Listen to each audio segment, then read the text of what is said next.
ये है 628। व्यक्तिगत मोक्ष की कामना का वास्तविक मूल्य। व्यक्तिगत मोक्ष की कामना अपने स्वरूप में भले कितनी भी ऊंची क्यों न हो, अहंकार का ही परिणाम है। इसका आधार है हमारे निजी व्यक्तित्व और इसकी अपनी व्यक्तिगत भलाई या कल्याण का विचार। और अभी तक सबसे ज्यादा प्रचलन के अंदर यही है, मोक्ष। अभी तक आज तक जो भी बातें की गई हैं,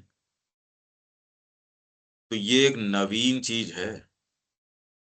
ये इतनी कोई सामान्य चीज नहीं है, ये बिल्कुल नवीन। ये हम डीपली इनफ विचार कर ही नहीं सकते कि ये क्या बात है। जिन लोगों ने मोक्ष के विचार को सामने रखा, तो वो क्या कर रहे हैं, श्री अरबिंदो ऐसी नई चीज क्या दे रहे हैं। जगत के चीजों को, इनको यथास्थान हम रख पाए, तो ये कितनी जबरदस्त बात है कि ये मोक्ष की कामना जो है अहंकार का ही परिणाम है। इसका आधार है हमारे निजी व्यक्तित्व और इसकी अपनी व्यक्तिगत भलाई या कल्याण का विचार।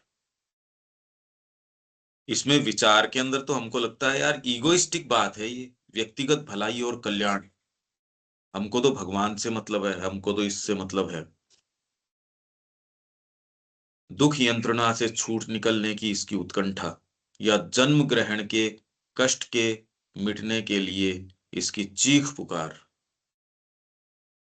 तुलसी देते टाइम आपको बोलते हैं पुनर्जन्म न विद्यते, दोबारा जन्म नहीं होगा। अभी तक ये बात प्रचलन के अंदर है, किसी ने और कोई नई बात कही नहीं अभी तक। ये तो श्री अरविंद ने एकदम नवीन चीज ये ला के रखी है। और यह इन चीजों को ही हमारे अस्तित्व का परम लक्ष्य बना देता है।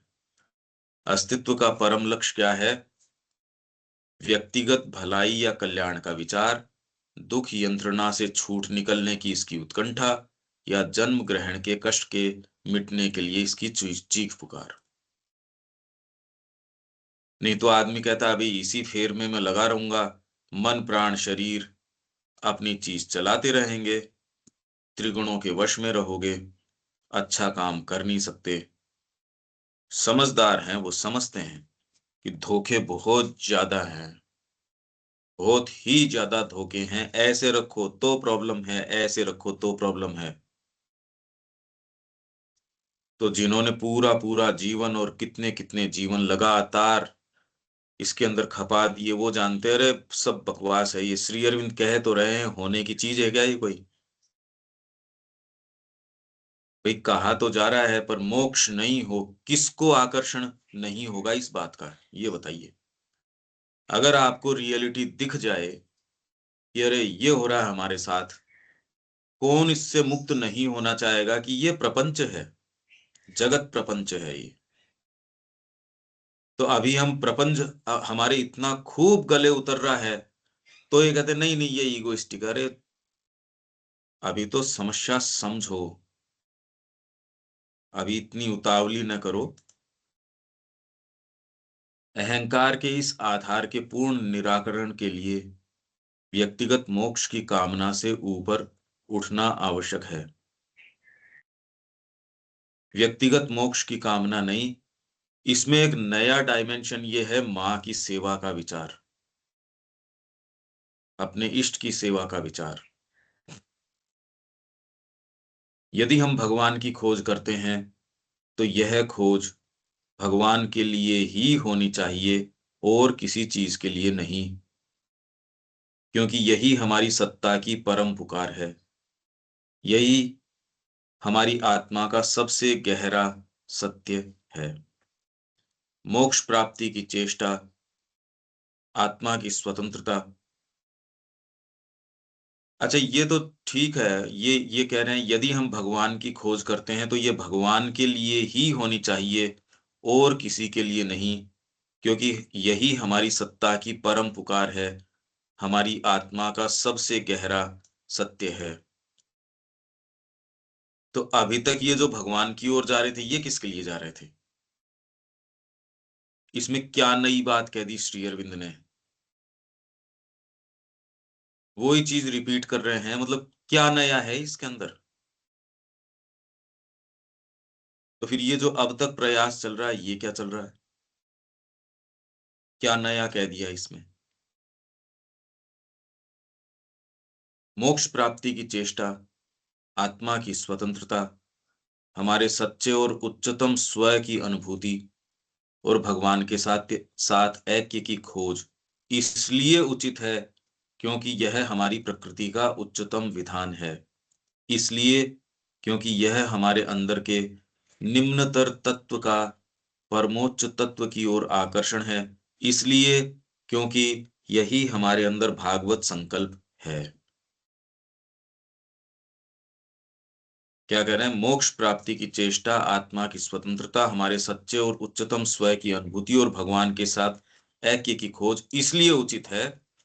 उसके किस लिए? क्योंकि हमारी प्रकृति का उच्चतम विधान है। इसलिए क्योंकि ये इसलिए क्योंकि यही इसका यथेष्ट औचित्य और इसका एकमात्र सबसे सच्चा कारण है। अन्य सभी उद्देश्य तो अनावश्यक, गौण या प्रसंगवश उपस्थित सत्य या फिर उपयोगी प्रलोभन हैं, जिन्हें आत्मा को उसी क्षण त्याग देना चाहिए जब उनकी उपयोगिता समाप्त हो जाए और सर्वोच्च के साथ तथा सभी प्राणियों के साथ एकता की स्थिति हमारी सामान्य चेतना बन जाए और उस स्थिति का आनंद हमारा आध्यात्मिक वातावरण बन जाए। यही इसका यथेष्ट औचित्य और इसका एकमात्र सबसे सच्चा कारण है। क्या? मोक्ष प्राप्ति की चेष्टा, आत्मा की स्वतंत्रता, सच्चे और उच्चतम स्व की अनुभूति और भगवान के साथ ऐक्य। क्यों उचित है? यदि ये जस्टिफाइड भी है तो इसलिए है क्योंकि प्रकृति का उच्चतम विधान है, हमारे अंदर के निम्नतर तत्व का परमोच्च तत्व की ओर आकर्षण है, हमारे अंदर भागवत संकल्प यही है कि हम ऊपर उठें। यही इसका यथेष्ट औचित्य है।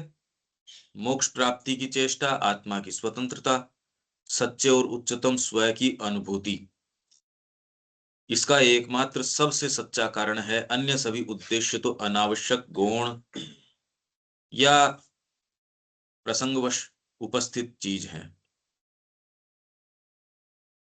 तो जीवन का उद्देश्य अब रखने के हम कैसे रखें इसको? माँ की प्रसन्नता, बस। और किसी भी तरीके से यदि आप इसको रखते हो, ये अस्तित्व की समस्या हम तरीके से रख ही नहीं रहे। एग्जिस्टेंस है क्या, यदि इसके ऊपर दृष्टिपात करें, सबने अपने अपने तरीके से इसको एक्सप्लेन करने का प्रयास किया है। कुछ तो इसका ये कह रहे हैं भी इसका जितना लाभ उठाया जा सके उतना इसको भोग करो, इसका लाभ उठाओ। उन्होंने अपने शरीर को सब कुछ मान लिया। तो ये तो भौतिक बर्बर जिसको बोलते हो, वो अपने शरीर को अपना सच्चा स्वयं मान बैठता है और उसी के इर्द गिर्द सारी चीज का निर्माण करता है। जैसे कि वर्तमान की आज की भौतिकवादी संस्कृति, जिसमें विज्ञान है, आपकी सारी चीजें हैं, इसी को सुख पहुंचाने की कोशिश कर रही हैं। और इसका परिणाम ये है कि आपके पास सुविधाएं तो हैं कहने को, सच्ची प्रसन्नता, शांति, ये चीज गायब हो गई।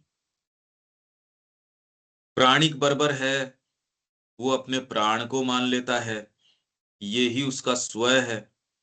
उसके तरीके से फिर बाद में उसको असर्ट करने की, उपभोग करने की, पजेस करने की ये चेष्टा करता है। वो भी संस्कृतियां रही जिन्होंने ये प्रयास किया, सफल नहीं होता।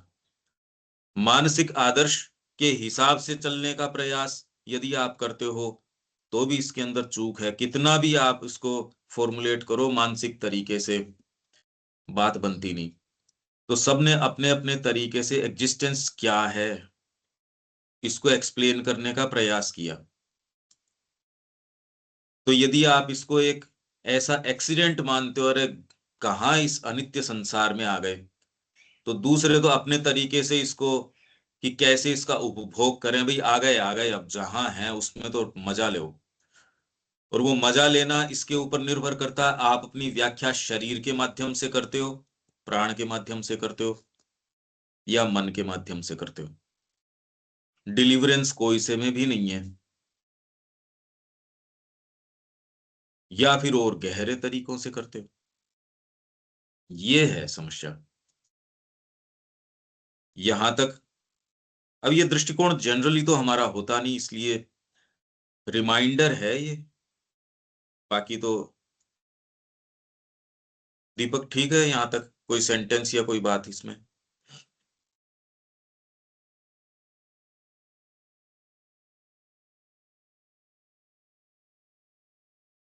हेलो अनिल जी।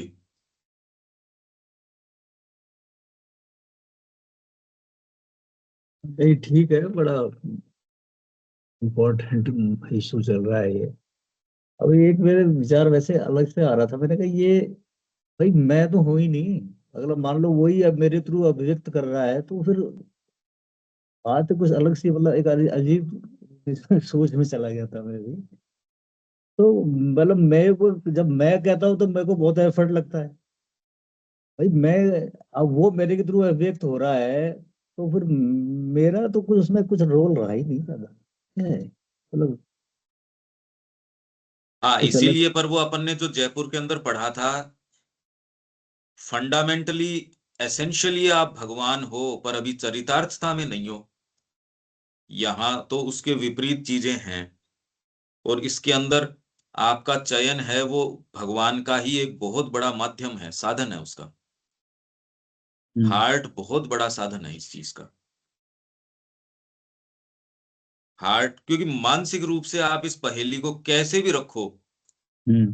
कितनी भी व्यापकता से मानसिक रूप से आप रखोगे, अशुभ की, इविल, पेन, इग्नोरेंस, ये वाली समस्या, यार ऐसी आफत क्या आ रही थी उसको, हाँ। ये चीजें रखने की क्या। और इसलिए मानसिक रूप से एक सीमा से ज्यादा आप जा नहीं सकते इसमें।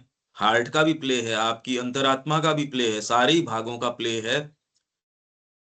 तो उस एंगल से देखते हैं तो ये सारी चीजों से पलायन तो फिर स्वाभाविक है ना, मतलब वो तो नेचुरल ही अस्वाभाविक है। लगता है, बिल्कुल नेचुरल है स्वाभाविक। भाई, वो क्या करे, इसलिए वो आज अपन कह रहे हैं कि भाई ये भाई वो पाई यही रहा है कि मतलब भाई इससे निकलो।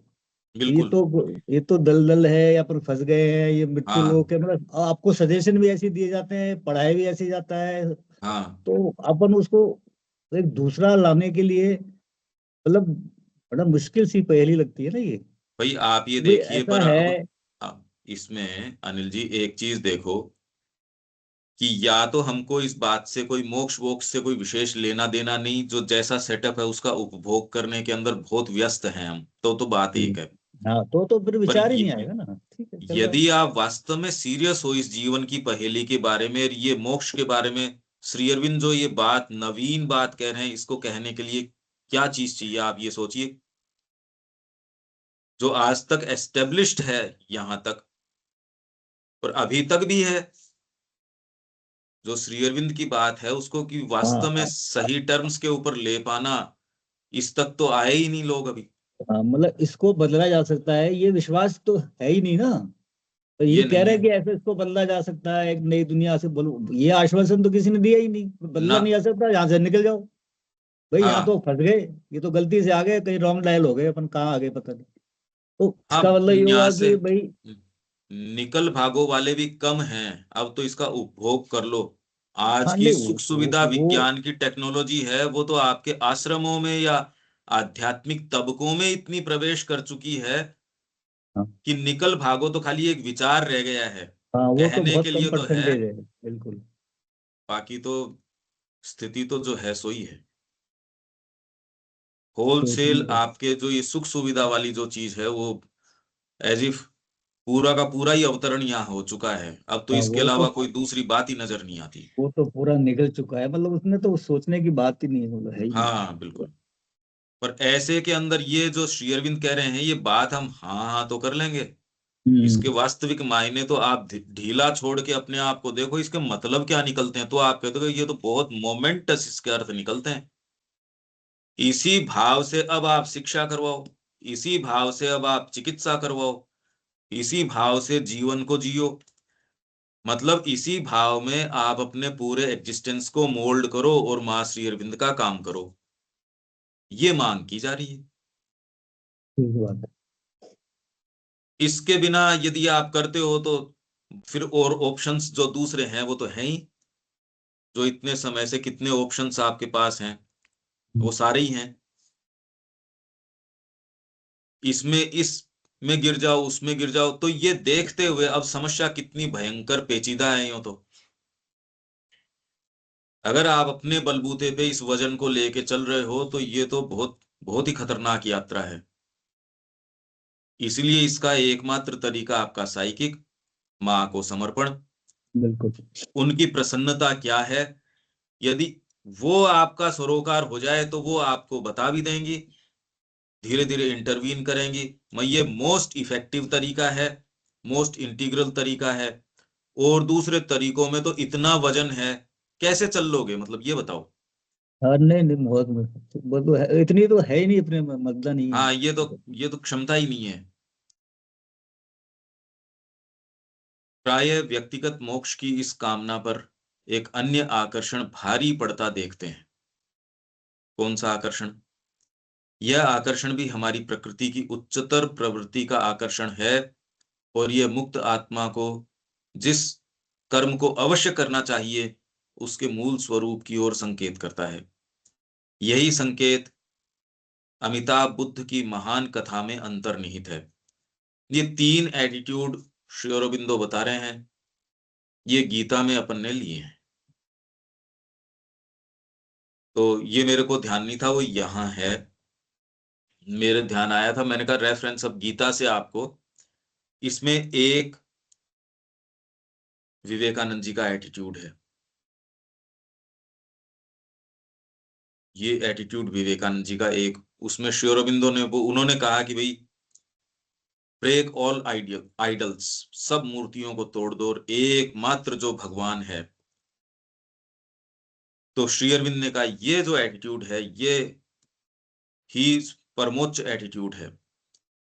यहां पहले तो ये करते हैं, यही संकेत अमिताभ बुद्ध की महान कथा में अंतर्निहित है, जो जब उनकी आत्मा निर्वाण की ड्योढ़ी पर पहुंची तो वापस मुड़ गई, और जिन्होंने उसे तब तक न लांघने की प्रतिज्ञा की जब तक कि एक भी जीव दुख कष्ट और अज्ञान में बचा रहेगा।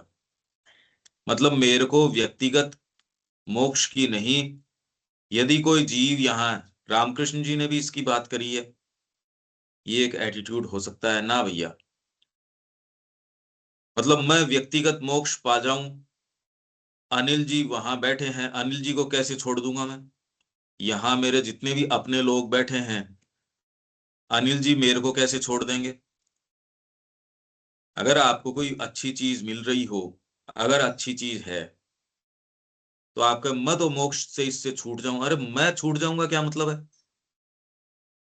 ये एटीट्यूड तो एक एटीट्यूड ये अमिताभ बुद्ध का है, जो मुड़ गए, मोक्ष की ड्योढ़ी, निर्वाण की ड्योढ़ी के ऊपर पहुंचे तो वहां से मुड़ गए, और उसको तब तक न लांघने की प्रतिज्ञा की जब तक एक भी जीव जो है वो दुख कष्ट और अज्ञान में अगर बना हुआ है, तो वो कह रहे हैं, भैया मैं इसको नहीं लांघता।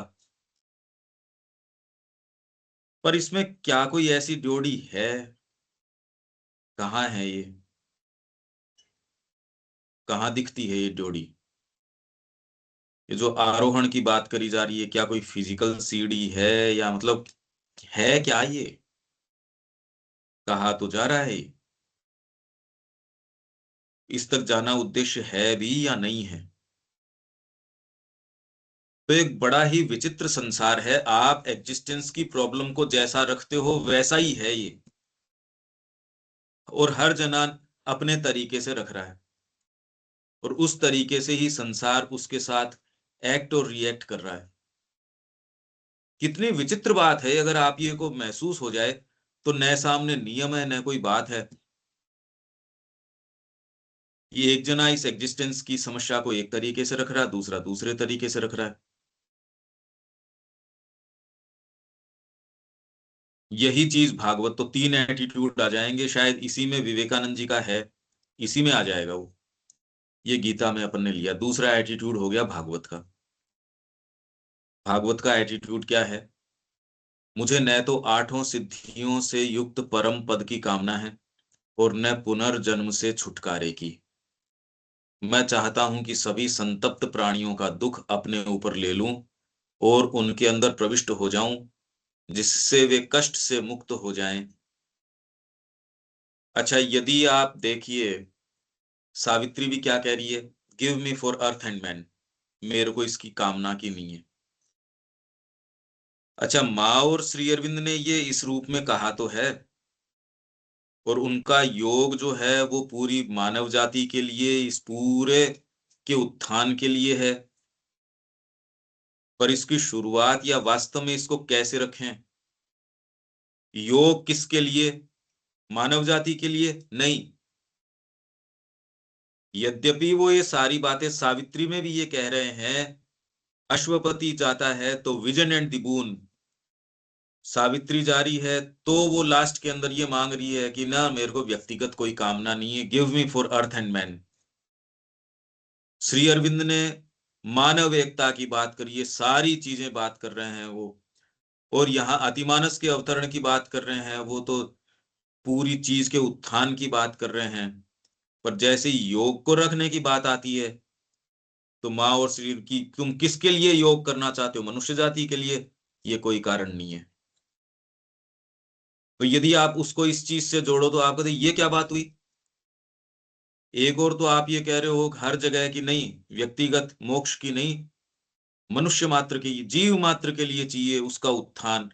पर जब आप योग को डिफाइन करते हो केवल भगवान के लिए, उसमें अगर आप भगवान के पास जाते हो तो ही मनुष्य जाति का सच्चा कल्याण है। यदि ये कहते हो कि मनुष्य जाति के लिए जा रहा हूं, ना, ये समस्या को गलत रूप से रखना हुआ। यही माँ कह रही है, तुम योग क्यों करना चाहते हो? शांति के लिए, इसके लिए, मनुष्य जाति के लिए, जीव मात्र के कल्याण के लिए। तो भी ये है कि भगवान का को समर्पण करो। ये बहुत क्लियर होने की जरूरत है कि ये क्या बात है। अनिल जी, ये बात समझ आ रही है क्या कह रहे हैं? कॉम्प्लिकेटेड है बड़ी चीज, मतलब भाई, माइंड श्री बॉगलिंग अरविंद है। का योग जो है, हम कहते हैं कि ये कोई व्यक्तिगत योग नहीं है, ये तो समष्टि का है, ये कलेक्टिव योग है। और इसके अंदर कोई एक व्यक्ति मोक्ष पा जाए, क्योंकि हम मोक्ष की कामना इसी की बात कर रहे हैं ना अभी। तो हाँ, श्री अरविंद इंडिविजुअल के अप्रोच योग में नहीं तो है ये वाली बिल्कुल। बात है नहीं। हम्म। और अमिताभ बुद्ध ने मुड़ के ये कहा कि जब तक जीव मात्र समस्या में रहेगा, मैं इस जोड़ी को पार नहीं करूंगा, ये थ्रेशोल्ड में पार नहीं करूंगा। हाँ, वो फिर वापस आएगा भागवत की बिल्कुल। ये प्रार्थना है कि मेरे को न 8 सिद्धियां चाहिए, न परम पद चाहिए, न पुनर्जन्म से छुटकारा चाहिए। मैं तो जितने भी संतप्त प्राणी हैं उनका दुख अपने ऊपर ले लूं।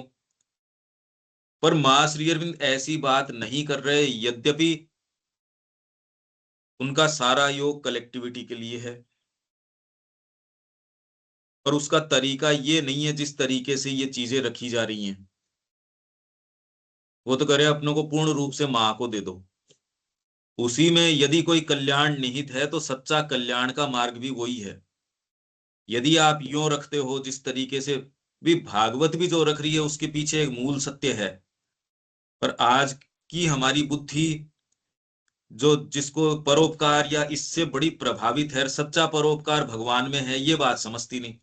हम्म। जो जयपुर में हमने पढ़ा था, आधुनिक मन और गीता, पढ़ा था ना, हम्म। कि गीता एक विवेकानंद को ये नहीं कहेगी कि जाके वहां पाठशाला में पढ़ा या एक वकालत कर, या बुद्ध को ये नहीं कहेगी कि निष्काम रूप से शाक्य वंश की बागडोर अपने हाथ में ले ले। या रामकृष्ण जी को ये नहीं कहेगी कि वहां जाके स्कूल के अंदर बच्चों को पढ़ा।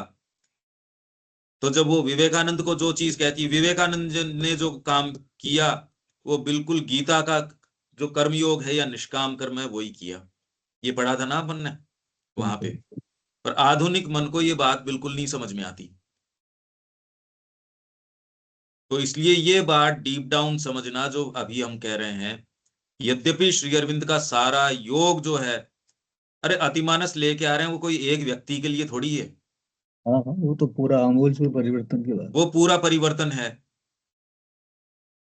पर उसके अंदर आप अप्रोच न अतिमानस को कर रहे हो, हम कैसे रखें इस बात को। और श्री अरविंद ने भी ये बात, साइकिक की बात यही है, क्योंकि अनन्यता साइकिक के अंदर ही है। और दूसरे भागों के सामने ये रखोगे वो हाँ करेंगे, इसके लिए हो सकता हो कि चलो अतिमानस के लिए चलते हैं। ये समस्या को एक दूसरे तरीके से रखना हो गया, गड़बड़ हो गया ये।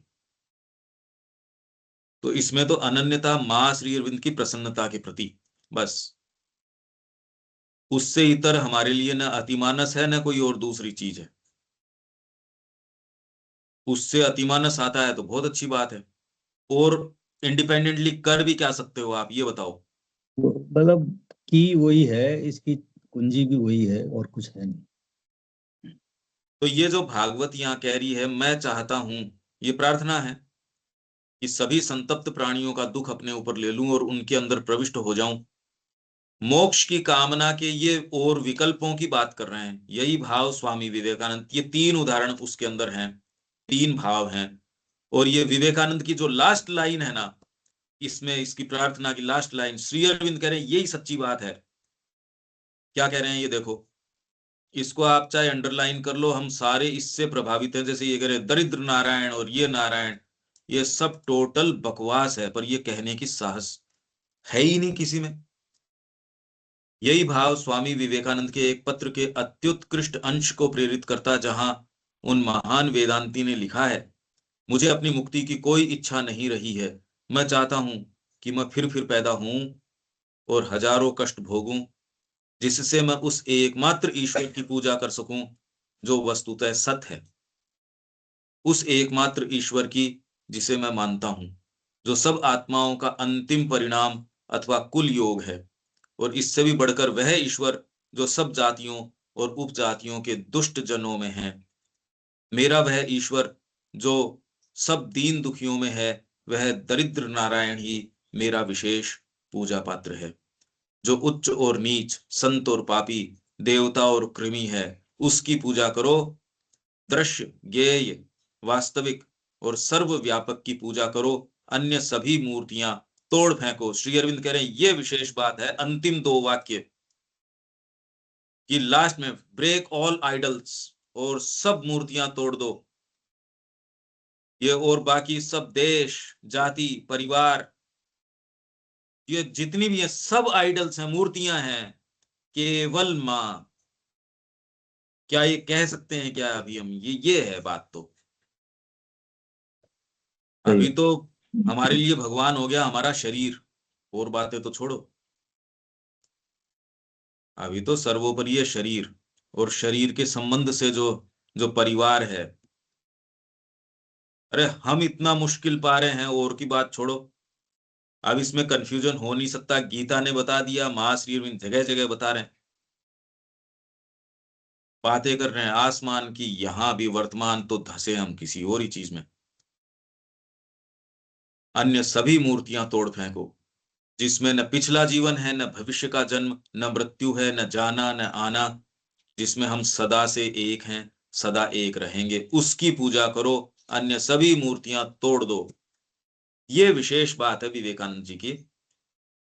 ये जो, और उससे पहले की तो श्री अरविंद कह रहे हैं अब, और यदि ये कहा जाए, आप तो कहो, अब श्री अरविंद का पढ़ के तो आप ये कहोगे नहीं नहीं बड़ी ये विशेष, ये लास्ट वाली है। जोरदार बात ये है, पश्चिम ने कार्य, राम, इसने विवेकानंद जी ने जो बात कही है वो काम की है, रामकृष्ण जी को उन्होंने डिस्कार्ड कर दिया, गुरु जी को डिस्कार्ड कर दिया, शिष्य को कहा। ये बात जो कर रहा है, जब वो दरिद्र नारायण नाम आ जाता है तो इतने वो प्रसन्न होते हैं, हम सारे भी, हम सब अभी कोई एक बात प्रचार प्रसार की या किसी की भी आ जाएगी, फिर वही धुन के ऊपर हम बोलना शुरू, 1 सेकंड में अरे ऐसे रंग बदलते हैं, और आदमी खुद नहीं देख पाता ये क्या हुआ। तो जैसे ही दूसरी चीज आपको, मतलब ये तो रख पाने की पढ़ रहे हैं उतनी देर तो है बस, इसके सच्चे मायनों का हमको सेंस नहीं है कि ये जीवन में कैसे उतरेगा। ये डेड रेजिस्टेंस बार नहीं हमारे अपने अंदर है, और किसी में क्या देखें ये, अन्य सब मूर्तियां तोड़ फेंको। तो आप ये कहते ये बातें मोक्ष वाली कामना में कहां से आ रही है? ये देखो आप सिंथेसिस के अंदर, योग समन्वय के अंदर है ये बात। अंतिम 2 वाक्यों में निश्चयी विषय का संपूर्ण सार समाहित है। क्या है अंतिम? उच्च और नीच, संत और पापी, देवता और उसकी पूजा करो, दृश्य ज्ञेय वास्तविक और सर्वव्यापक की पूजा करो, अन्य सभी मूर्तियां तोड़ फेंको। न दरिद्र है, न कोई और चीज है, न परिवार है, न आपका देश है, न मनुष्य जाति है, न मोक्ष है, न पुनर्जन्म, कुछ नहीं, सब तोड़ फेंको। जिसमें न पिछला जीवन है, न भविष्य का जन्म है, न मृत्यु है, न जाना है, न आना है, जिसमें हम सदा से एक हैं, सदा एक रहेंगे। वेदांत इसी के ऊपर तो बात कर रहा है, यही मूल बात है। इसीलिए ये देश आज तक जिंदा है। कोई दरिद्र नारायण की बात करके जिंदा है क्या? और हम सारे कैसे, कितना डिफीट करते हैं हम उस पर्पस को 1 सेकंड के अंदर, 1 सेकंड के अंदर हमारे, ये क्या कहें, मतलब ये, इसलिए कोई बाहरी कार्य नहीं करना। श्री अरविंद का कार्य तो अपने अंदर ये डिफीटिस्ट्स हैं, उनको यदि देख लें हम, बहुत ज्यादा बड़ा प्रतिरोध है हमारे बीइंग के अंदर, बहुत ही ज्यादा बड़ा प्रतिरोध है, ये समझ जाएं। और ये कॉमन सेंस है, वो समझ के फिर माँ को कहे मेरे बावजूद मेरे को काम में ले लेना, बाकी तो इसमें तो कोई आशा तो नजर आती नहीं। तब आप सच्चे रूप से कह पाओगे, आपकी अंतरात्मा वास्तव में कह पाएगी अभी तो स्थिति कुछ और है, अभी तो कुछ और ही स्थिति है। इसकी कहें तो आदमी नाराज हो जाता है इस बात से, पर ये मैं किसी और की नहीं, ये तो मैं अपनी बात कह रहा हूं। इसलिए स्थिति तो बड़ी डिस्मल है, अजीब सी पिक्चर है। अंतिम 2 वाक्यों में निश्चय ही विषय का संपूर्ण सार समाहित है। सच्चे मोक्ष या पुनर्जन्म की श्रृंखला से सच्ची मुक्ति का अर्थ पार्थिव जीवन का निषेध नहीं है कि पुनर्जन्म न विद्यते तो इस धरती पे नहीं आओगे, इसका निषेध कर दिया, ये इसका सच्चा अर्थ नहीं है। मां की प्रसन्नता के लिए करो, मोक्ष हो गया आपका। नहीं, आध्यात्मिक आत्म विलोपन द्वारा व्यक्ति का जीवन से छूट निकलना है। इसीलिए बहुत असहज महसूस किया जब अपन ने ये बात करी कि आध्यात्मिकता क्या है 20वें वॉल्यूम में। तो आज तक हमने जो पढ़ रखा है या जो प्रचलन में है, हम जानते नहीं है, वो अनडाइजेस्टेड है, पर उसको भी छोड़ना और मूल तरीके से सोचना, इतने नाराज हो गए लोग इसके अंदर। और जो श्री अरविंद क्या कह रहे हैं, रे भी आध्यात्मिकता क्या है, जो प्रेशर लगा अपने ऊपर, और जो एस्टेब्लिश जो परिभाषाएं हैं उससे टूटने की बारी आई, वो बहुत पेनफुल महसूस हुआ, बहुत ही। इससे पेनफुल तो कोई बात ही नहीं रही। अभी भी यदि कहा जाए कि क्या है आध्यात्मिकता, कुछ पता नहीं, कुछ भी पता नहीं। तो जीवन का निषेध नहीं है, आध्यात्मिक आत्मविलोपन द्वारा, आध्यात्मिक आत्मविलोपन, साफ ब्रह्म के अंदर लीन हो गए, ये तो ये सिद्ध है, का जीवन से छूट निकलना नहीं है। वैसे ही जैसे सच्चा सन्यास परिवार और समाज का महज भौतिक रूप से त्याग करना नहीं है, इसका अर्थ तो भगवान के साथ आंतरिक तादात्म्य है। आपका बीइंग रस किस में ले रहा है, इस, ये सैंपल उठा के देखो ना अपना, रस किस चीज में है उसका। यही बात मैं कल कर रहा था, यदि आप सैंपल उठाते हो अपना, विचारों को उठाते हो, तो ग्रे मैटर का बना हुआ है, क्लैरिटी नहीं है। माइंड स्टफ जिस चीज का बना हुआ है वो चित्त का बना हुआ है, जिसमें रिपीटिंग प्रवृत्तियां हैं। तो इस तक तो पतंजलि ने कह दिया कि चित्त वृत्ति निरोध योग। हम अभी और कुछ भी नहीं है, चित्त के निर्धारण हैं। अगर आप उसका निरोध कर लेते हो तो योग हो जाता है। कितनी जबरदस्त बात है यूं तो। और चित्त का मतलब उनका यह है आपका सबकॉन्शियस। यदि उसका निरोध आप कर लेते हो तो पतंजलि तक तो ये बात है कि आपका योग ही यही है, मतलब आपकी एग्जिस्टेंस अभी तो और कुछ नहीं है, डिटर्मिनेशन ऑफ सबकॉन्शियस है। हम और कुछ नहीं है। अभी बातें तो हम जो कर रहे हैं सो कर रहे हैं, बाकी हम निर्धारण या एक प्रोडक्ट सबकॉन्शियस के हैं। स्टफ उठा के देखो अपना।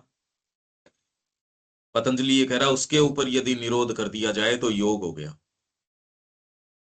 और उसी के लिए वो कितनी आपके यम नियम आसन प्राणायाम आपके चित्त की वृत्तियों का निरोध करने का तरीका है वो। लगभग कितना असंभव सा है, हर किसी के बस की बात नहीं है कि वो वहां तक जा सके। तो मां श्री अरविंद जो बात कर रहे हैं और उससे वो ट्रांसफॉर्मेशन की बात हो नहीं सकती। आप चीजों को रखो तो सही यथा स्थान, कि ये इस तरीके का मैटर है और इस साइकिक ही इसके साथ डील कर सकता है। अभी तो डिटर्मिनेशन लगभग जो है चित्त का है। रिपीटिंग आपके जो प्रवृत्तियां हैं जो इस जन्म की है पूर्व जन्म की है, चीजें आपके जाने बिना जानी अराइज कर रही हैं, ये सारी गुत्थी है। तो इसलिए इसका अर्थ तो भगवान के साथ आंतरिक तादात्म्य है, जिसमें गत जीवन और भावी जन्म का कोई बंधन नहीं है, बल्कि इनके स्थान पर अजन्मा आत्मा का शाश्वत अस्तित्व है। गीता कहती है कि जो आंतरिक रूप से स्वतंत्र है वह कर्मों को करता हुआ भी कुछ नहीं करता। तो इसलिए यदि आपका हृदय इसमें रस लेना शुरू करे, माँ की प्रसन्नता किस चीज में है, माँ चाहेगी वो करेंगे, अब मेरे को इसी में सुख मिलना शुरू हो गया। क्योंकि यह तो प्रकृति ही है जो अपने स्वामी के नियंत्रण के अंतर्गत उसमें कार्य करती है।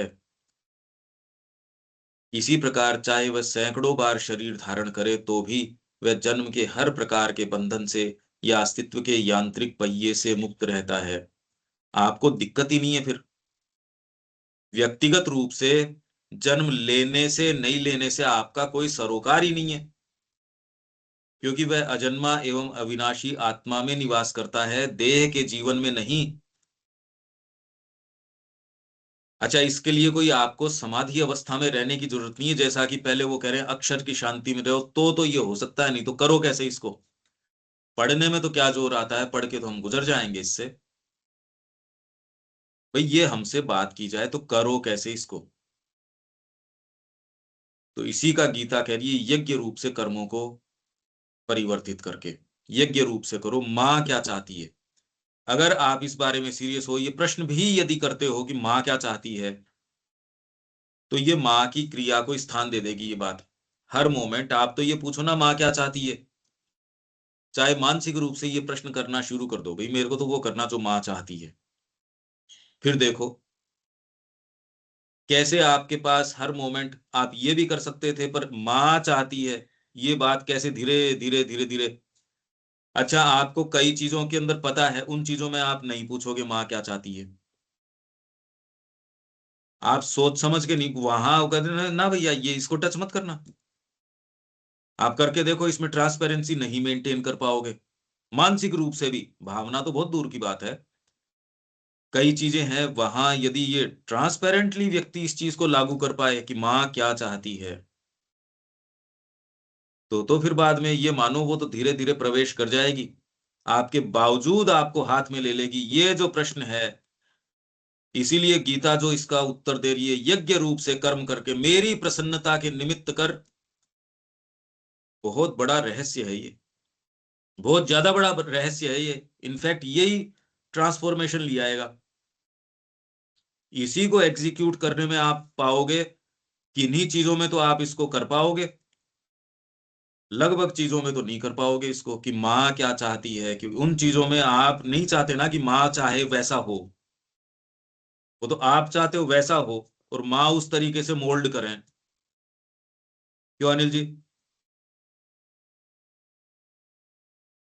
वो तो चल ही रही है, यही तो घाल बेल चल रही है। चल रही है ना। भाई मानसिक रूप से ये प्रश्न करो, माँ क्या चाहती है। आप तो चैत्य व्यक्ति की बात ही छोड़ो, मानसिक रूप से भी यदि ट्रांसपेरेंटली ये प्रश्न करते तो भी माँ क्या चाहती है वो करेंगे, तो आपकी क्षमता अक्षमता के बावजूद ले जाओगे। बिल्कुल। अक्षमता होगी तो प्रार्थना कर लोगे, बहुत बड़ी शक्ति है प्रार्थना की। पर मेरे ट्रांसपेरेंसी यदि है ही नहीं, प्रार्थना कैसे उठ जाएगी मेरे को ये बताओ। वो कैसे उठेगी, वो तो उठेगी नहीं। हाँ, तो वो प्योरिटी नहीं है, तो इम्प्योरिटी भूली मिली है, तो ये तो आ ही नहीं सकती ना, प्योरिटी की नहीं, डिमांड है वहां तो। प्योरिटी तो बाद में एस्टेब्लिश होगी। आप तो यदि इसको मानसिक रूप से ये प्रश्न करो, प्योरिटी तो माँ की क्रिया शुरू हो जाएगी तो प्योरिटी वो मेंटेन करेगी, और प्योरिटी का अपने आप में अर्थ भी नहीं है। हम्म।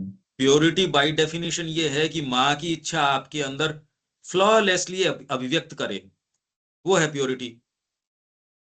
मेरे को हारमोनियम पे जैसा बजाना है वैसा बजाए वो हारमोनियम, मेरे को हाँ वो। इम्परफेक्ट स्वर या जैसा टेढ़ा मेढ़ा बजाना है, अगर वैसा नहीं हारमोनियम कर मैं तो बढ़िया बजाऊंगा, तो परफेक्ट नहीं है, वो पूर्णता नहीं है।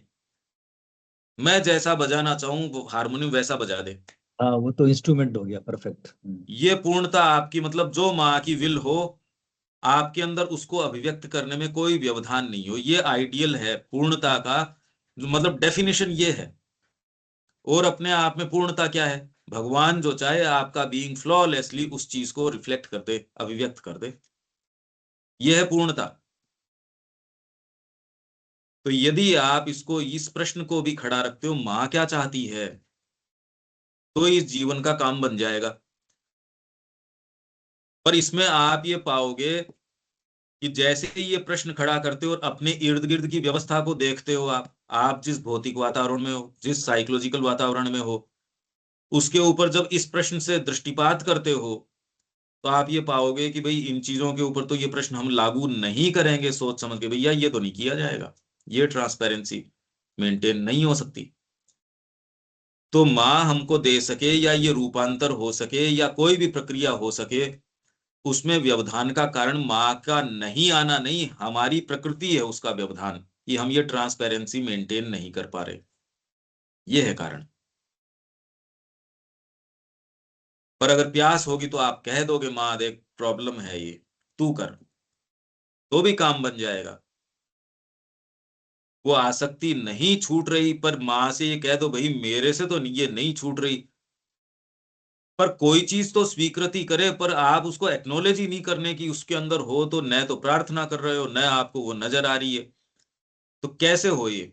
हाँ तो फिर तो यहीं कोई से हमने एफर्ट, एफर्ट नहीं कर रहे तो फिर तो कुछ होना भी नहीं है, एफर्ट के लिए तो यहीं से करना हमने पड़ेगा। शुरू किया था ऊपर की, भगवान आपके तरीके से लेके चलता है, तो वो तरीका मतलब ये है नहीं कि आपके तरीके से फैशन करके चलता है, मतलब आप जो कॉन्सिक्रेट करते हो, तरीका मतलब जो इसका दुरुपयोग हमेशा ही दुरुपयोग होता है। पर लास्ट का सेंटेंस यदि आप ध्यान में रखो तो ही समझ में आएगा, जो पिछला हमारा था, हमारे कर्म तथा हमारे योग का स्वामी अपने काम को जानता है, और हमें हम्म। उसे उसके अपने साधनों और उसके अपने ढंग से हमारे भीतर कार्य करने देना होगा। अलाउ टू वर्क, बिल्कुल। कि भगवान समझता है, उसको काम करने दो, उसकी क्रिया को पुकारो और कहो भगवान काम कर। भाई शब्दों की देखो हमारी लिमिटेशन है, इसलिए यदि आप इनकी चीर फाड़ करो, बात तो मेन है कि आपका भगवान से संपर्क हो, उसको ये किसी भी तरीके से अपने हृदय की ये बात कह पाओ, मेन बात तो ये है। बात किन शब्दों में कहते हो उसकी नहीं है, कह पाओ उसकी है। तो इसलिए गीता कहती है जो आंतरिक रूप से स्वतंत्र है वह कर्मों को करता हुआ भी कुछ नहीं करता। इसी प्रकार चाहे वह सैकड़ों बार शरीर धारण करे तो भी वह जन्म के हर प्रकार के बंधन से या अस्तित्व के यांत्रिक पहिए से मुक्त रहता है, क्योंकि वह अजन्मा एवं अविनाशी आत्मा में निवास करता है, देह के जीवन में नहीं। अतएव आवागमन से छुटकारे में आसक्ति भी एक ऐसी प्रतिमा है, ये भी आइडल है, जो विवेकानंद जी कह रहे ब्रेक ऑल आइडल्स, यही कह रहे हैं ना वो। आज तक जितनी बातें कही जा रही है, हालांकि वो जो कह रहे हैं उनको इससे इच्छा नहीं है कि आवागमन से छुटकारा हो जाए, उनको तो रस ले रहे हैं उसके अंदर, आवागमन से छुटकारा चाहते तो हो क्या? झूठी बातें हैं ये,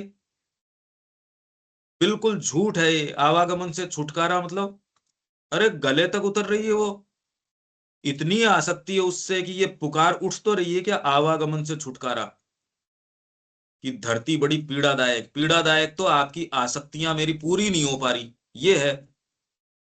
बाकी प्रॉब्लम किसको है पूछो तो सही। तो ये आवागमन आवागमन यहां प्रचलन में तो बहुत है इस हवा में, चाहता कौन है? अरे वर्तमान चीज तो इतनी गहरे रूप से, मतलब रस आ रहा है इसमें, व्यक्ति निकलना ही नहीं चाहता। वो एक प्रसंग है जिसमें उसने कहा कि अरे तू कीड़ा है, चल तेरे को इसमें से निकालते हैं। उसने कहा भैया क्या कर रहे हो, रस आ रहा है इसके अंदर।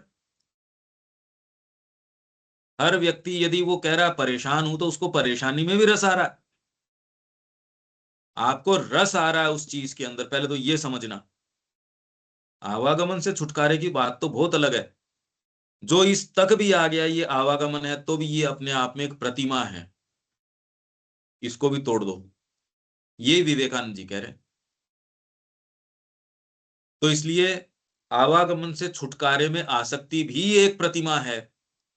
तो यदि आप ये कहते हो नहीं नहीं मेरे को कोई इंटरेस्ट नहीं है, ये आवागमन में भी कोई इंटरेस्ट नहीं है, अरे ये बात अभी हमारे मुंह पे जचती नहीं ना। जिसे और कोई भले ही सुरक्षित रखे, पर जिसे पूर्ण योग के साधक को तोड़कर अपने से दूर फेंक देना होगा। ये क्या बातें होती हैं हम नहीं जानते। ये अब ये हम ये कहें हम ये जानते हैं, ये स्वांग भरना होगा, हम नहीं जानते इसको। अभी तो वर्तमान स्थिति का जायजा ले ले, क्योंकि उसका योग समस्त जगत से परे विद्यमान परात्पर की एक जीव के द्वारा उपलब्धि तक ही सीमित नहीं है। पूर्ण योग के साधक का जो है योग, समस्त जगत से परे विद्यमान परात्पर की एक जीव के द्वारा उपलब्धि। जीव जो है वो परात्पर विद्यमानता में चला जाए, सत में चला जाए, चित्त में चला जाए, आनंद में चला जाए। अरे ये क्या बातें हैं। इसलिए हम ये कह रहे हैं माँ के चरण, परात्पर में चला जाऊं ना ना भैया, परात्पर मेरे लिए इन चरणों में है। तो कृष्ण प्रेम को उसने कहा अरे बेवकूफ, तेरे को ये हमारी जाति को लज्जित करके क्या मिला, कि मैडम ये मिले मेरे को, छोटी सी मूर्ति निकाल के ये मिले मेरे को। यहां तक हम पहुंच जाएं, इस भाव में रहें कि माँ के चरण प्राप्त हो गए, और ये फुलफिलमेंट नजर आए, इस भाव में निवास करें। कम से कम सेन हमारे जो क्षण है उसमें निवास करें, और जीवन की दिशा उस भाव से तय करें, निम्न से नहीं। बाकी तो यांत्रिक प्रकृति अपने रंग दिखाए बिना कैसे छोड़ देगी। पर जब आपके पास थोड़ा समय है, शांति से बैठे हो, विचारवान स्थिति में हो, तो आपके जीवन की दिशा को गढ़ना चाहिए इस भाव को, माँ के चरणों को, न कि और दूसरी प्रैक्टिकलिटी को। वो तो नरक में लेके चली जाएगी। ये भाव आपको कर्म में प्रवृत्त हुए और उसमें मान लो भूल गए इस चीज को, फिर काम एंड कंपोज्ड हुए, अरे नहीं भैया ये है, ये चीज है करने की। तो धीरे धीरे धीरे धीरे ये आपके सारे कर्मों को ऊपर उठा देगा। ये कोई, वो जो कल पढ़ रहे थे हम, ऐसी शांति नहीं है जो रिक्त है, ऐसा मोक्ष, ऐसी सिद्धि ऐसी नहीं है जिसमें आपने जीवन को पंगु बना दिया। ये सच्ची शांति होगी, सच्चा कर्म होगा, सच्चा जीवन होगा। यह तो विराट अर्थात सकल आत्माओं के कुल योग की उपलब्धि को भी समाविष्ट करता है। अतएव यह व्यक्तिगत मोक्ष तथा पलायन की गति के भीतर ही आबद्ध नहीं है। व्यक्तिगत मोक्ष की बात ही नहीं है इसमें। वैश्व सीमाओं के अतिक्रमण की अवस्था में भी वह भगवान में सर्व के साथ एक होता है। विश्व में दिव्य कर्म उसके लिए तब भी शेष रहता है।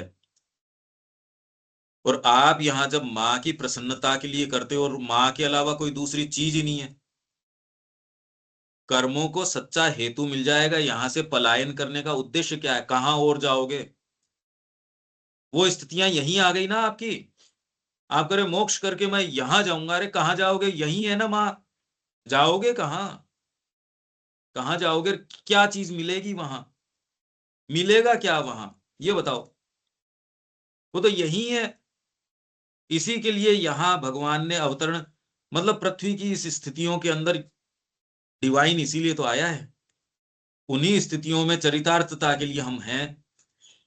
तो यहां से भाग जाना कोई हमारा उद्देश्य नहीं है, वो तो हमारा बर्थ राइट है। भाग के क्या जा रहे हो वहां पे, वहां से तो आए ही हैं। ये बात श्री अरविंद कह रहे हैं। बहुत ज्यादा विशेष बात है ये, बहुत विशेष बात है ये। अब विवेकानंद जी ने भी, उनके दिमाग में तो दरिद्र नारायण की और कई सी बातें हैं। श्री अरविंद कह रहे हैं यही दो लास्ट सेंटेंस है, ये काम के हैं। नहीं तो आप विवेकानंद जी का भी पढ़ोगे तो भी अनड्यू इंपॉर्टेंस उन चीजों को दोगे जिससे आज का आधुनिक मन प्रभावित है। मूल मुद्दे को भूल जाओगे, छिलका छिलका हाथ में लेोगे, उसकी जो गुड़ी है, उसके अंदर की जो वास्तव में कर्नल है वो छोड़ दोगे। भाई हम जिन चीजों को मूल्य देने के अभ्यस्त हैं उन्हीं को तो देंगे, ये प्रॉब्लम रहेगी। इसलिए विशेष रूप से श्री अरविंद ने इस बात को रखा है, बहुत ही जबरदस्त चीज है।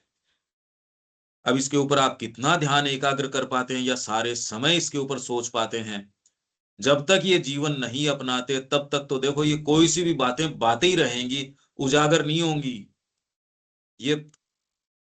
बाकी बात तो बहुत ही विशेष है ये, बहुत ही नया तत्व लाके सामने रखा है रविकांत जी।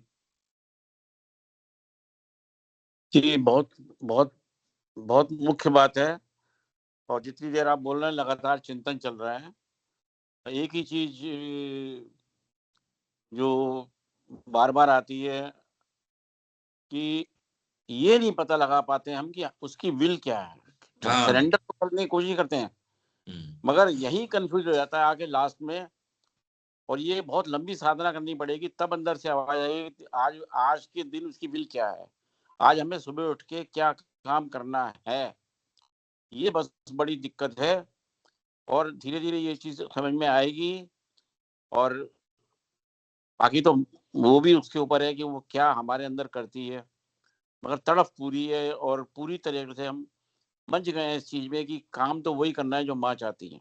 हाँ, देखिए यदि ये भाव भी बना रहेगा तो धीरे धीरे धीरे धीरे आपकी चीजों में प्रवेश कर जाएगा। आप कोई भी काम करेंगे, जब कोई आप काम करते हैं तो आपने कोई भी आयोजन किया या एक कदम भी आप उठाते हो कोई काम करने को, एक सेकंड रुक के उसमें पूछ लो माँ के लिए है या किसके लिए है ये, माँ क्या चाहती है। तो कई चीजों में है, बिल्कुल सही है, यही तरीका और कोई तरीका नहीं।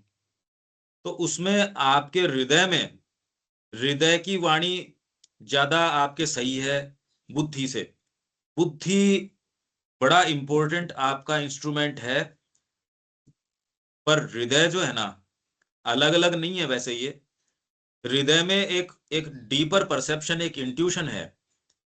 अरे यार इस बात से माँ के कार्य का क्या लेना देना है। अगर ये बात आपके आ गई, कुछ काम ऐसे हैं जिनमें नहीं पता लगेगा, थोड़ा कंफ्यूजन रहेगा, कुछ में क्लैरिटी आ जाएगी। जिनमें क्लैरिटी आ गई उनमें तो आपका दायित्व बन गया ना भैया, ये तो नहीं करेंगे। अगर आपके हृदय ने ये कह दिया यार माँ से क्या लेना देना इस काम का, अगर आप ये प्रश्न करते हो तो किन्हीं चीजों में आपको स्पष्ट पता चल जाएगा ये माँ से कोई लेना देना नहीं है इस बात का। और यदि आप साहस जुटा पाए और उस काम को नहीं किया, क्योंकि आपकी जो प्रकृति है वो दबाव देगी उस काम को करने के लिए, क्योंकि वो अभ्यस्त है वो ही काम वो ही तरीके से करने के लिए। तो क्योंकि उसका अभ्यास है इसलिए वो दबाव देगी नहीं करो। या दूसरे जो मोटिव्स हैं, आपके पर्सनल मोटिव्स है, वो दबाव देंगे ये तो करना ही पड़ेगा। उस समय यदि आप इस भाव को, यदि क्लैरिटी आ गई जो कि आएगी, यदि आप ये प्रश्न करते हैं तो कुछ तो उत्तर मानसिक रूप से भी आएगा कि ये जो मैं यात्रा कर रहा हूं, मैं वहां जा रहा हूं, किसी व्यक्ति से मिलने जा रहा हूं, इसका उद्देश्य क्या है। धन की प्राप्ति है, परोपकार है, लोक कल्याण है, मेरे को कोई चीज चाहिए, या माँ का कार्य है। यदि आप ये सरोकारता रखते हो तो धीरे धीरे धीरे धीरे, और जहां जिन प्रसंगों में आपको स्पष्ट पता चल गया कि ना ये माँ का नहीं है, इसमें तो आपकी सेल्फ विल है, तो पूरे एड़ी चोटी का जोर लगा दो, ये तो नहीं करेंगे भाई। ये करते ही आपको बस, मतलब बहुत ज्यादा करने की जरूरत नहीं है, इतना सा ही आपको दिया गया है। और ये यदि आप ईमानदारी से, आप ही कर सकते हो। आप जो कदम उठाओगे, जो भी कदम आप उठाते हो, कुछ कदम ऐसे हैं जो आपके सामान्य जीवन को सुचारू रखने के लिए जरूरी है साहब। कुछ ऐसे हैं जो आप सोच समझ के एक संस्थागत तरीके से उठाते हो, कुछ ऐसे हैं जो जिनकी आवश्यकता नहीं है, डेवलपमेंट के लिए उठाते हो। उनमें ये पूछो भैया ये सत्र क्यों कर रहा हूं, ये वाली चीज क्यों है। इन्हीं चीजों में तो आपकी प्रकृति लबादा उड़ा देगी कि माँ के लिए है, पर जिनमें नहीं उड़ा पाएगी, या आपकी बुद्धि में थोड़ा डिस्क्रिमिनेशन आ जाएगा ना, भैया ये काम तो माँ का नहीं है, वो यदि हम करते हैं तो आगे का तो रास्ता नहीं हो सकता। ये प्रैक्टिकल तरीका है अप्रोच का, रविकांत जी। क्लियर है, बिल्कुल क्लियर है। यही करा जाएगा कि अगर जरा भी लग रहा है कि हम अपने अहंकार के लिए काम कर रहे हैं तो उस काम को हमें किसी भी कीमत पे नहीं करना चाहिए। यही यही तरीका है बस। नहीं, स्टेप माँ बैक की हो गया। प्रसन्नता इसमें है क्या, बस माँ हाँ प्रसन्न है क्या इसमें, उससे आपका अहंकार पोषित होता तो क्या दिक्कत हो रही है। माँ प्रसन्न चाहिए, आपके अहंकार को पोषित करके भी अगर माँ प्रसन्न होती हो तो हमको क्या परहेज है इस बात से। बिल्कुल सही बात। तो इसलिए अहंकार भी नहीं, ये रखते ही तो फिर गुत्थी में आ गए। इसमें खाली गुत्थी ये है, माँ क्या चाह रही है, माँ की प्रसन्नता क्या है। माँ खुश अगर आपको तालियां बजवा के हो रही है, आपको माल्यार्पण करके हो रही है, रविकांत जी सकुचा रहे हैं, पर अगर माँ चाह रही है तो आपको श्रिंकिंग की क्या जरूरत है। हाँ भी लाओ, माला पहनाओ, तालियां बजाओ। इसीलिए हमारे यहाँ जितने भी गद्दीधारी हैं, आपके शंकराचार्य और हैं, जय जयकार होती है उनकी, गद्दी बिछाई जाती है, आगे फूल बिछा चलते हैं, उद्घोष होता है, साहब ये आ रहे हैं, कोई दिक्कत नहीं है इस बात में, सही है ये। पर वो रिमाइंडर इस चीज का है कि ये जय जयकार तेरे भीतर जो भगवान है और जिस चीज को तू रिप्रेजेंट करता है उसकी है। जय जयकार से प्रॉब्लम नहीं है। कोई भी गुरु है उसको प्रणाम करना, शिष्य बिछे हुए हैं प्रणाम पे, दूसरे कहते हैं यार क्या है ये। पश्चिम नहीं समझता इस चीज को, हमारे यहाँ समझते हैं इस बात को। तो श्री अरविंद ने कहा पहले मैं गुरुवाद का पक्षधर नहीं था, विरोधी था, और मेरा जो भाई है वो जानता था इस बात को, बारिन जानता था इस चीज को। जब वो उन्होंने देखा कि अरे जो आप जिस चीज का विरोध करते थे अब आपने ये चेले इकट्ठे कर रखे हैं, तो उन्होंने कहा अरे ये क्या इकट्ठा किया, आपका तो विचार ये था कि भैया देख मेरा विचार अब चेंज हो गया इस बारे में। तो न आपको अहंकार की बात करनी न कोई और चीज की बात, तो ये माँ खुश किस में नजर आती है उसकी तरफ देखो। अगर वो मुस्कुराती नजर आ रही है तो क्या पीड़ा हो रही है, आपकी जय जयकार में मुस्कुरा रही है वो, तो कदम भैया और करो। आपको अहंकार से व्यक्तिगत रूप से क्या प्रॉब्लम है, ये भी तो अहंकार होना चाहिए या नहीं होना चाहिए, ये आसक्ति किसी भी तरीके से आप रखो, मानसिक तरीके से रखोगे, आप समस्या में आओगे। तो गीता कह रही है आपको डिलीवरेंस उसी बात में कि माँ की प्रसन्नता किस चीज में है, बस। क्यों रविकांत जी? हाँ ठीक है जी, बिल्कुल ठीक, बहुत क्लियर है।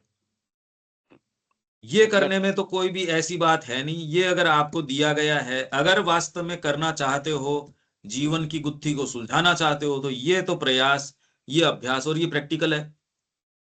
आप कर सकते हो ऐसा। साइकोलॉजिकल कौन आदमी है जो ये वाली चीज नहीं कर सकता? नहीं कर सकता तो आप आगे नहीं जा सकते, बहुत सीधी बात है। अगर मैं ये ऑपरेशन साइकोलॉजिकल नहीं कर सकता तो आगे की बात भूल जाओ। ये तय करेगा कि आप क्या अचीव करते हो जीवन के अंदर। इसको यदि आप ट्रांसपेरेंटली कर पाते हो, वो लोग उड़ते हुए चले गए अपनी आध्यात्मिक नियति की ओर जिन्होंने इस चीज को कर लिया। गुरु क्या चाहते हैं, इष्ट क्या चाहते हैं, इसमें जिन्होंने सच्चाई बरती वही लोग आगे गए, बाकी नहीं जा सके। आप किसी पद्धति की मांग करते हो, आप यदि इस चीज में तो ईमानदारी न रखो और पद्धतियां ईमानदारी से करो, माला जपो और करो या जो भी पद्धतियां करो, उससे कभी काम बन सकता है क्या अनिल जी? तो इसलिए पद्धति पे आग्रह नहीं है, इस भाव पे आग्रह है। और आप ये समझते हो मेन कि तो अरे भाव है। ये वाला जो एटीट्यूड है ये तो खा जाएगा सारी चीज को, ये आपको और कोई दूसरी चीज कैसे करने देगा, ये बताओ। बिल्कुल। ये ट्राई करने में अब आप जानते हो प्रश्न रहेगा ही नहीं ना इसके बाद कि मैं क्या करूं, नहीं नहीं, वो तो जब भाव प्रधान है तो फिर बाकी चीजें तो सेकेंडरी हो जाएंगी। क्योंकि आप जानते हो कि ये वाली चीजें मैं टच नहीं करना चाहता। आपने तो सोच समझ के ट्रांसपेरेंसी को रोके रखा है, कोई ट्रांसपेरेंसी थोड़ी रोक रही है आपको। बिल्कुल। प्रश्न है ही नहीं इसके बाद सच्चा कोई, अगर देखो तो। वो तो डिस्क्रिमिनेशन तो आ ही जाएगा आपको, बिल्कुल आ जाएगा। अरे डिस्क्रिमिनेशन एक भाग में तो है ही कि ना, मेरे को ये ट्रांस माँ क्या चाहती है इन पे नहीं लागू करना, मेरे को परिवार पे नहीं लागू करना, इस हाँ, पे वो नहीं लागू करना। एक्सक्लूसिविटी है, वही तो है भाई, इनको छोड़ के। हाँ बस, यही बात हम पहले दिन से कहते आए हैं। ये पहले दिन से हम यही बात कहते आ रहे हैं, अरे भगवान भगवान के अपने लिए है। ये ट्रांसपेरेंसी, अब ये साइकोलॉजिकल ऑपरेशन है, पर ये कहते ही जैसे ही हम ये रखते हैं आपके भीतर कोई चीज है जो कांप जाती हो गई, यार ये वाली नहीं, प्रक्रिया बता दो, वो तो हम कर लेंगे। आप हमको कोई काम करने को दे दो, 7 घंटे कर लूंगा घर पे बैठ के, आपका ही काम करूंगा मैं सुबह से शाम तक, परिवार का तो मिनिमम करूंगा, वो भी कर लोगे आप। श्री अरविंद का योग तो पूर्ण योग इसलिए है क्योंकि वो बाकी छोड़ता नहीं, ये वाला भाव यदि ट्रांसपेरेंसी का आप मेंटेन करोगे, न नींद छोड़ेगा, न दिन छोड़ेगा, न रात छोड़ेगा, कुछ नहीं छोड़ेगा, तब पूर्ण होता है, इसलिए पूर्ण योग है ये। अब मेरे ख्याल से बौद्धिक रूप से तो आप सबको ये पूरी परफेक्टली समझ में आ रही है ये बात कि क्या क्लैरिटी तो आ गई। है ना? करने का आपके लिए है ये काम, आपने ही सोच समझ के रोके रखा है, प्रश्न कोई हो ही नहीं सकता इसके बाद। दीपक जी। हाँ जी, स्पष्ट है, क्लियर है, बौद्धिक स्तर पर तो क्लियर है। हाँ, योग मार्ग का गीता की भाषा में बोले तो यह गुह्यतमम रहस्य है, हाँ ये कोई अनन्य रूप बिल्कुल, से, निःशेष रूप से, एकदम केवल श्री माँ बिल्कुल। की इच्छा को जानना और हाँ उसके लिए झोंक देना। बस, आप यदि ये प्रश्न करते हो माँ की प्रसन्नता क्या है, तो आपको बिल्कुल जवाब मिलेगा इसका। हो ही नहीं सकता कि आपको, मैं कह रहा हूं आपकी क्षमता से ज्यादा उपयोग कर लेगी वो आपको, आप में नई क्षमताओं का निर्माण कर दिया जाएगा। आप पाओगे ये कहने में ही चूक रहे हैं, माँ की ओर से चूक नहीं है बिल्कुल भी, इतना सा भी। और ये जो हम कहते हैं कि हमको पता नहीं चल रहा, ये गलत बात है ये। आप पाओगे पता खूब खूब चल रहा है, उसको वहां नहीं अप्लाई करने की हिम्मत कर पा रहे।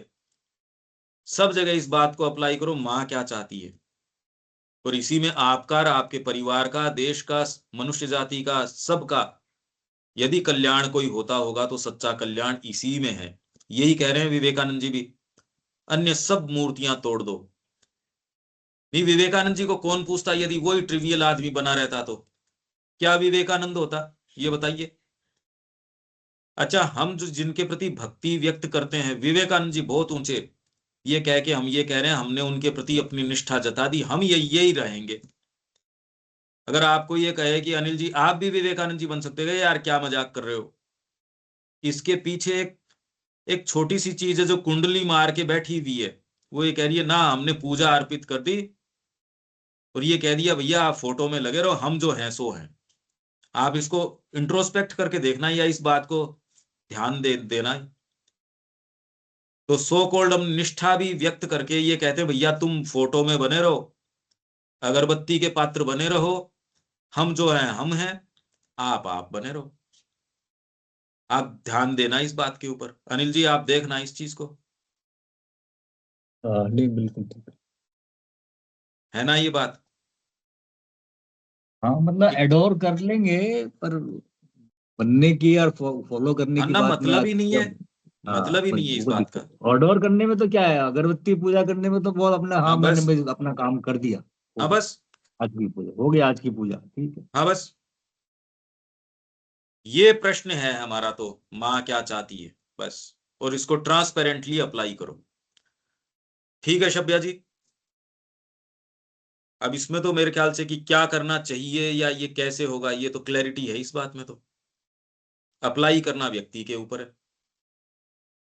हाँ वो भी भैया, यदि, हाँ जी, मेन वही चीज है कि हम लोग अपना बात को मन चाहते हैं, हमारी इच्छा क्या है, माँ उसी को पूरा करे। हम लोग इस पर नहीं रहते हैं कि माँ की इच्छा क्या है वही हम पूरा करें, ये हाँ समझ नहीं पाते। हाँ बिल्कुल बिल्कुल।